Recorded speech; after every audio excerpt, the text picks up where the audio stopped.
Hola chicos, ¿qué tal? En este vídeo, que complementa a otro de este mismo canal que habla sobre los géneros literarios, vamos a aclarar el asunto de los temas y los tópicos literarios.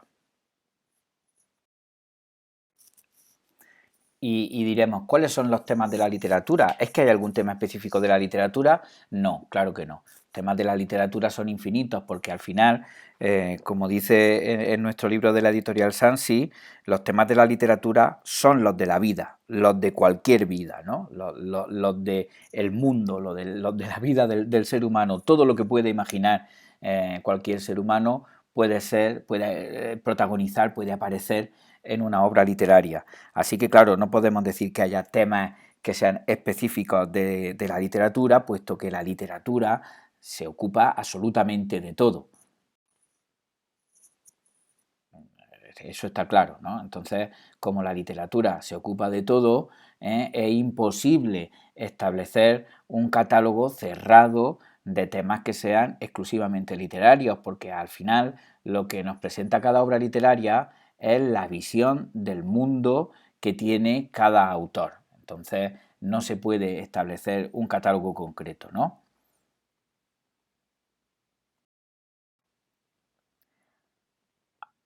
Ahora bien, lo que sí podemos es nombrar algunos temas que a lo largo de la literatura, puesto que son los temas que más preocupan a los seres humanos, y al final la literatura es el arte hecho con el lenguaje de los seres humanos, pues van a aparecer más, ¿no?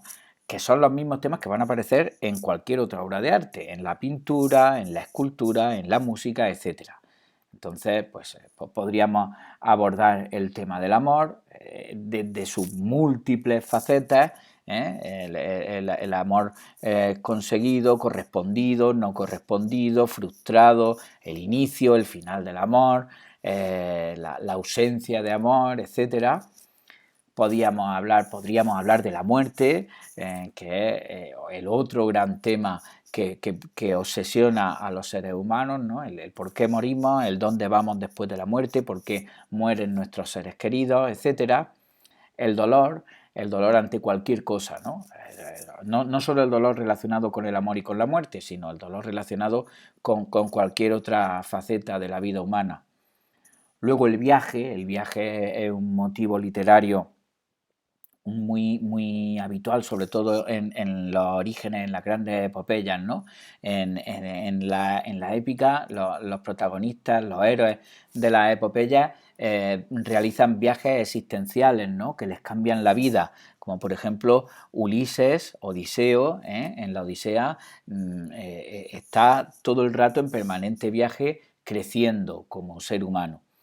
Luego la naturaleza es protagonista de muchas obras literarias o es el escenario donde se desarrolla la obra literaria y en muchas ocasiones, como digo, se puede convertir la propia naturaleza en protagonista de la propia obra. Unido a la muerte suele estar el tema del paso del tiempo, esta obsesión del ser humano por explicarse por qué pasa el tiempo, por qué crecemos, por qué nos hacemos viejos, por qué pasa el tiempo a nuestro alrededor, por qué el lugar que conocimos de niños cuando somos mayores ya ha cambiado y cómo por qué lo estamos perdiendo, ¿no? Pues el interrogarse sobre el paso del tiempo, el ver cómo el paso del tiempo influye en la vida humana, también es un tema típico de la literatura, ¿no? O la soledad, al quedarse solo por la muerte de las personas amadas, por la pérdida del amor, o porque el viaje hay que realizarlo en soledad, o porque hay que encontrarse en soledad con la naturaleza, etcétera, pues la soledad podríamos nombrarla también como un elemento fundamental de la literatura. Aquí aparecen estos 1, 2, 3, 4, 5, 6, estos 7 temas, pero podríamos haber nombrado muchísimos más, ¿no? Solamente son ejemplos de grandes temas literarios que se pueden abordar.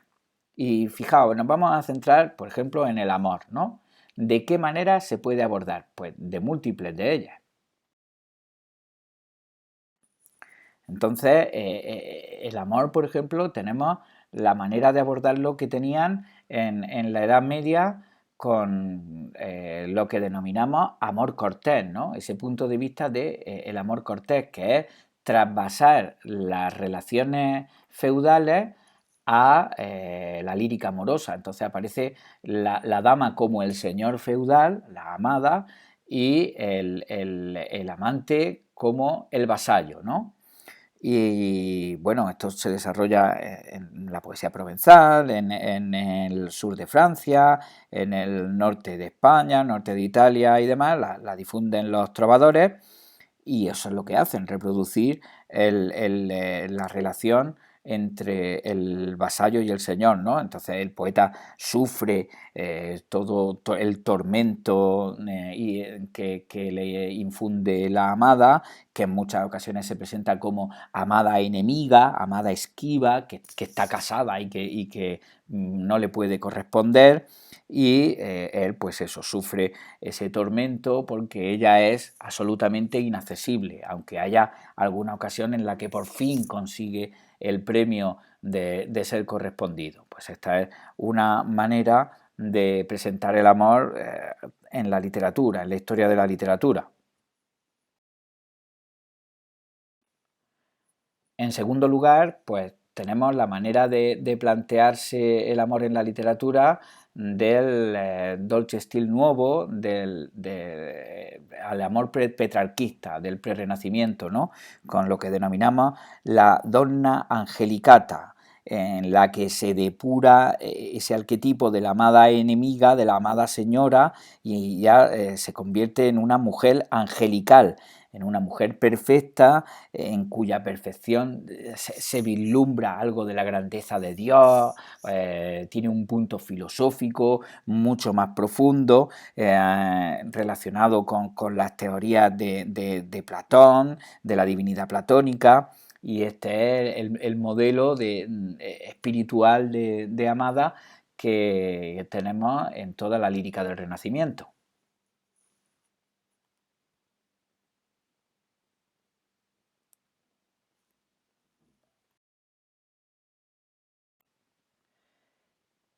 Y por último, aunque podríamos seguir desarrollándolo, un tercer escalón sería el de la amada del romanticismo, ¿no? El romanticismo que en muchas ocasiones vuelve a coger de la Edad Media la amada, entre comillas, enemiga, pero que también crea la figura de la mujer fatal, ¿no? Entonces, la mujer fatal que puede llevar a la perdición al amante, o que puede ser una mujer corrupta, y que también puede aparecer como una especie de musa o de fantasma que provoca sensaciones de miedo, de pánico en el amante, etcétera. Si os fijáis, todo el rato lo estoy hablando desde un punto de vista masculino porque a lo largo de la historia de la literatura estos tres modelos, que son los que podemos entresacar y son los más claros, siempre han sido desde el punto de vista masculino. Eso no quiere decir que no haya ejemplos también de lo mismo, pero de protagonistas femeninas, que el amante sea una mujer y el amado sea un hombre. Lo que pasa es que a lo largo de la historia de la literatura, pues por la marginación habitual de la mujer en la historia, los modelos se han establecido así. Y otro gran tema del que podríamos hablar es el de la muerte, ¿no? Las maneras de abordar la muerte en la literatura. Fijaos que la muerte es algo que obsesiona al ser humano desde su inicio. De hecho, los primeros vestigios que tenemos de casi todas las culturas, cuando vamos a ver un museo o cuando vamos a ver unos restos arqueológicos, son de tumbas, ¿no? Los seres humanos de la antigüedad, como los de hoy en día, nos preguntamos por qué morimos, nos interrogamos, ¿no? Intentamos dar respuestas. Pues en la literatura el tema de la muerte es tan antiguo como la propia historia de la literatura y del ser humano, ¿no? Entonces, ligado a él hay una serie de tópicos que van a aparecer a lo largo de toda la historia de la literatura y que luego veremos que están en los grandes periodos, ¿no? Uno de ellos, por ejemplo, puede ser el del poder igualador de la muerte, es decir, la muerte es el concepto, a veces el ser, que iguala a los pobres y a los ricos. Hay algo que tenemos en común, tanto los pobres como los ricos, y es que en algún momento moriremos, ¿no? Entonces ese poder, entre comillas, casi democrático de la muerte, eso aparece, es un aspecto de relevancia que aparece muchas veces nombrado en la historia de la literatura. También el tópico del memento mori, o sea, de que recordar que somos mortales, que no nos creamos que por muchos triunfos que tengamos en un momento dado en nuestra vida, no vamos a morir en algún momento y toda esa fama y todo lo que consigamos se perderá.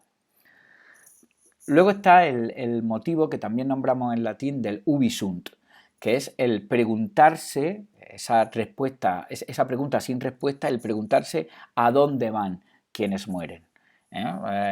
Pues cada religión, cada cultura tiene su respuesta para eso, pero cuando un poeta, cuando un escritor lo aborda sin dar una respuesta clara, decimos que estamos ante el tópico del ubi sunt, cuando se pregunta la obra literaria a dónde van quienes mueren, dónde están quienes mueren. Unido al tópico del memento mori está el del vanitas vanitatum. Este tópico procede de la Biblia, significa literalmente vanidad de vanidades, y en la explicación, para que lo entendáis, los alumnos a los que va dirigido este vídeo, que son alumnos de la ESO y del bachillerato, este tópico aparece cuando en alguna obra literaria nos explican que en la vida no hay que creerse más que los demás, que todo es vanidad, todo es apariencia. Entonces, porque una persona tenga grandes triunfos, tenga fama, eso a la larga, con el paso del tiempo, desaparece. Todo desaparece conforme van las personas muriendo. Luego tendremos también el tópico de la soledad infinita en la que en la que nos quedamos los vivos cuando nos abandonan las personas a las que queremos, cuando mueren, y nos dejan sin su compañía. También el recuerdo y la fama, ¿no? El cómo quienes mueren nos dejan su recuerdo y si han hecho cosas de mucho mérito, aunque sean vanitas vanitatum, aunque con el paso del tiempo puedan acabar perdiéndose, pero en muchos casos, si han sido grandes hechos, pues quedarán para la historia, ¿no? Entonces, por lo tanto, una especie de contradicción, pero efectivamente quedará su recuerdo y quedará su fama.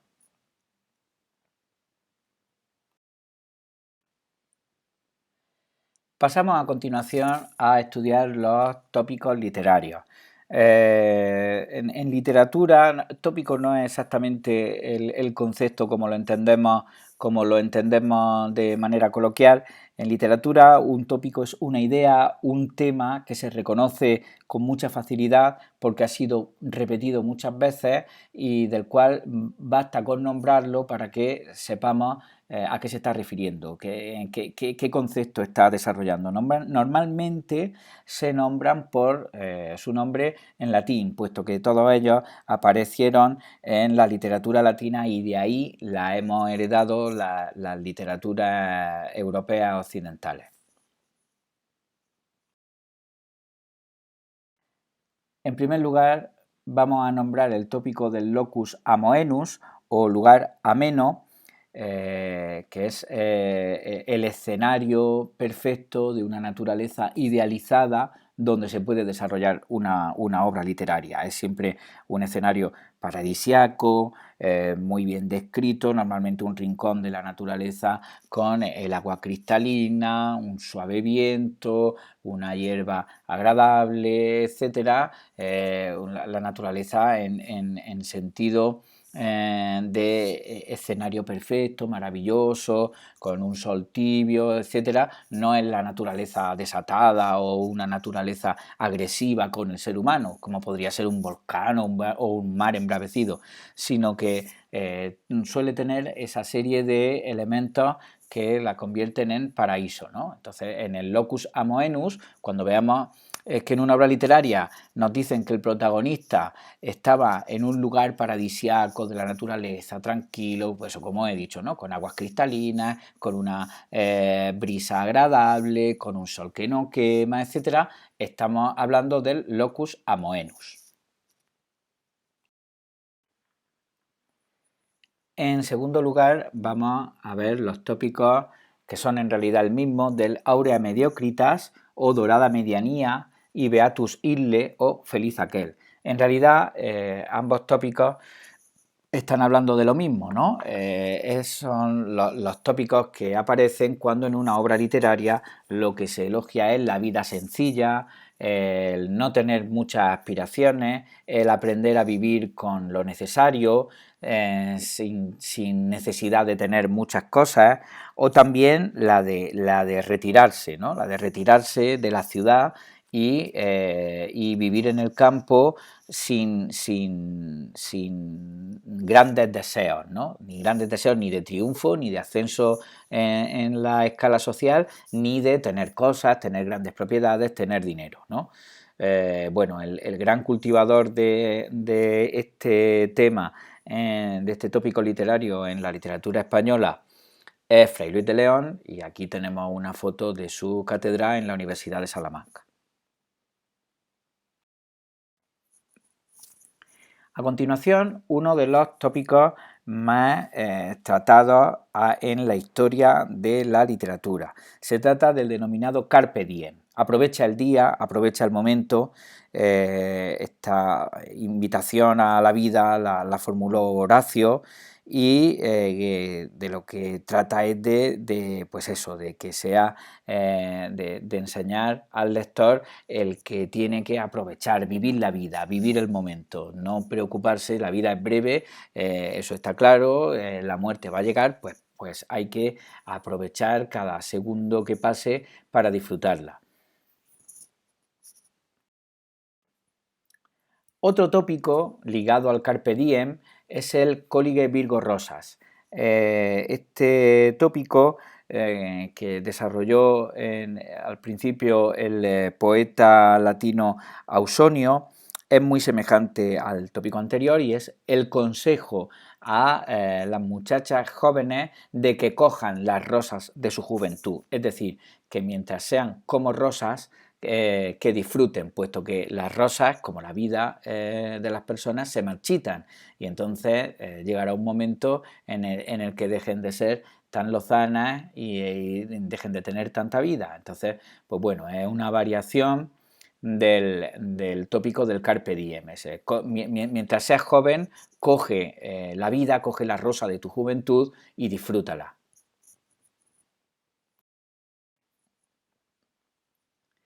Ligado en parte a estos temas está el tópico del tempus fugit, ¿no? El tempus fugit es una reducción del término que acuñó el poeta latino Virgilio y que lo que está apelando es a la fugacidad inexorable de la vida, ¿no? A cómo la vida se nos escapa de las manos, a cómo el tiempo pasa rapidísimo, el tiempo huye a toda velocidad.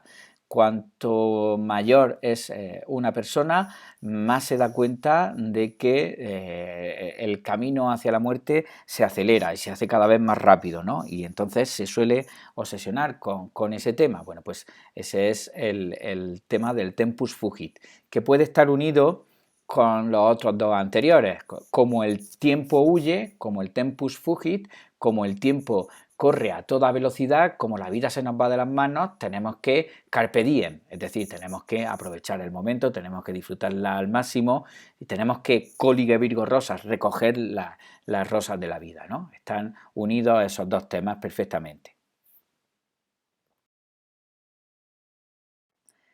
A continuación, vamos a nombrar varios tópicos que están unidos, ¿no?, entre ellos.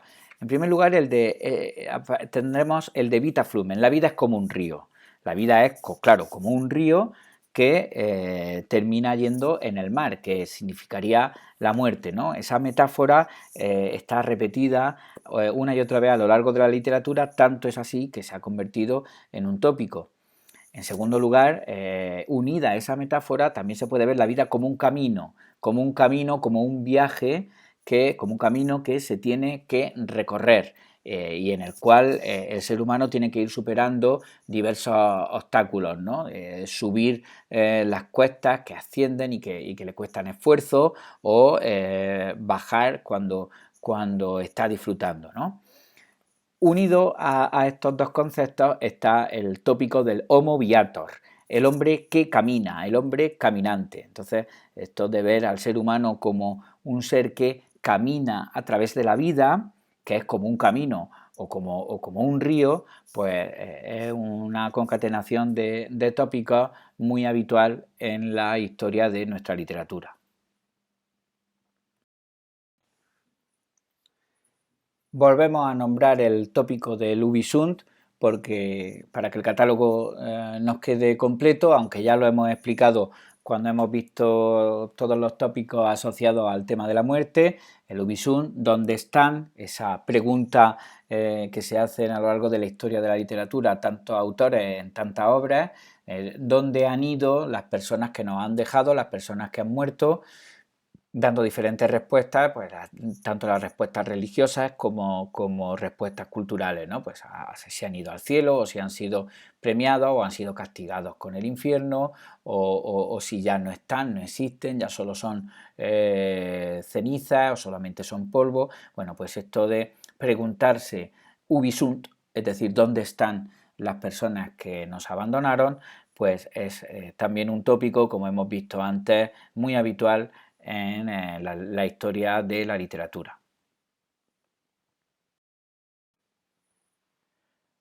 Nombramos de nuevo también el tópico del vanitas vanitatum o vanidad de vanidades, que viene del libro del Eclesiastés. Es un libro de la Biblia cuya reflexión básica es la de que en este mundo todo, nada vale casi nada. Realmente todo lo que uno consigue, hay momentos en los que da igual que lo haya conseguido porque no sirve para nada, ¿no? Entonces esa reflexión es muy general y muy válida tanto para el que es inmensamente rico o inmensamente famoso porque ha hecho cosas muy buenas, pero luego no es feliz porque no es querido por las personas que necesita serlo, o porque tiene un problema de salud, o porque muere.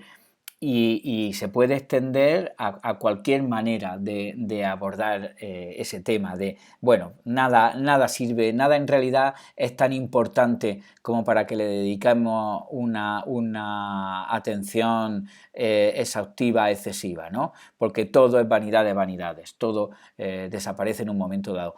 Incluso la propia sabiduría, incluso ser inmensamente sabio, de nada sirve cuando te enfrentas a los grandes problemas de la vida, ¿no? Bueno, pues ese es el tópico vanitas vanitatum.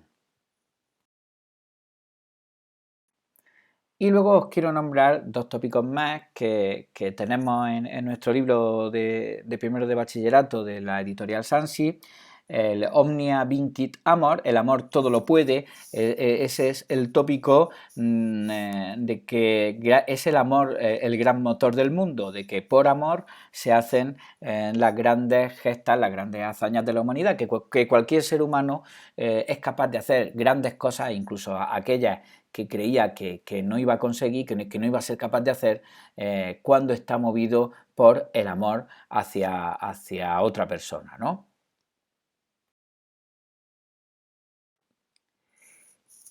Y no quiero dejar pasar, por último, hay unos cuantos tópicos más, pero aquí lo vamos a dejar, el tópico de la descriptio puellae, la descripción de una muchacha, porque a lo largo de los poemas de lírica que veremos en este curso, pues va a aparecer en muchas ocasiones. La descripción de la mujer amada que se inicia básicamente con la poesía provenzal, con esa poesía que nombrábamos al inicio de este vídeo, que trataba de reflejar las relaciones feudales de vasallaje, pero trasvasadas al ámbito amoroso, y que luego se desarrolla en la poesía petrarquista con la donna angelicata y demás, y en el romanticismo con toda la creación de los tópicos de diferentes mujeres fatales. Pues normalmente suele aparecer en algún momento de ese tratamiento de la materia amorosa la descripción de la amada, la descripción de la muchacha, y hay una serie de tópicos pues ya absolutamente asumidos, ¿no? Como de que sus cabellos, si es rubia, sus cabellos serán de oro, los dientes como perlas, los ojos como estrellas, etcétera, que aparecen asociados a la descripción de la belleza de la muchacha amada, ¿no?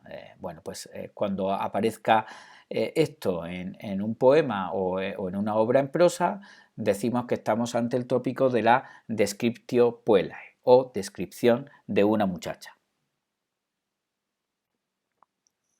Muy bien, pues os invito a que veáis el vídeo que complementa este, que es el de los géneros literarios, y el de las figuras, y el otro, que es el de las figuras retóricas, y espero que os haya sido de provecho, que hayáis aprendido mucho, y nos vemos en el siguiente.